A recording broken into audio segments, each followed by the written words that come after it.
Hello friends, Sabarimala యాత్రలో అయ్యప్ప భక్తులు పాటించే అత్యంత ప్రత్యేకమైన మరియు గొప్ప సాంప్రదాయాలలో ఒకటి తమ ఇరుముడిని తలపై పెట్టుకొని ముందుగా వావర్ స్వామిని దర్శించుకోవడం.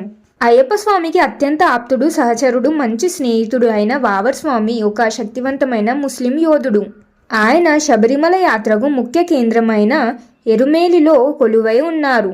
భక్తులు ముఖ్యంగా మొట్టమొదటిసారి అయ్యప్ప మాల ధరించి వచ్చే కన్యాసాములు స్వాములు ఎరుమేలిలోని వావర్ మసీదును దర్శించి అక్కడ ప్రత్యేక పూజలు చేసి మిరియాలు సమర్పించి ఆ తరువాతే అయ్యప్ప స్వామి ఆలయమైన శబరిమలకు తమ యాత్రను కొనసాగిస్తారు.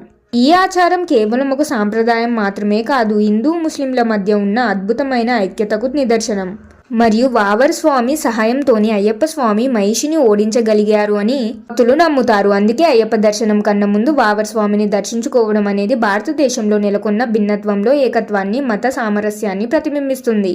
అయ్యప్ప భక్తులు కుల మత భేదాలు లేకుండా ఒకే భక్తి భావంతో వావర్ మసీదును ఆ పక్కనే ఉన్న శాస్త్ర దేవాలయాన్ని సందర్శిస్తారు. ఈ సాంప్రదాయం కారణంగానే శబరిమల యాత్ర ప్రపంచవ్యాప్తంగా శాంతి మరియు సహజీవనానికి ఒక ఉదాహరణగా నిలిచింది.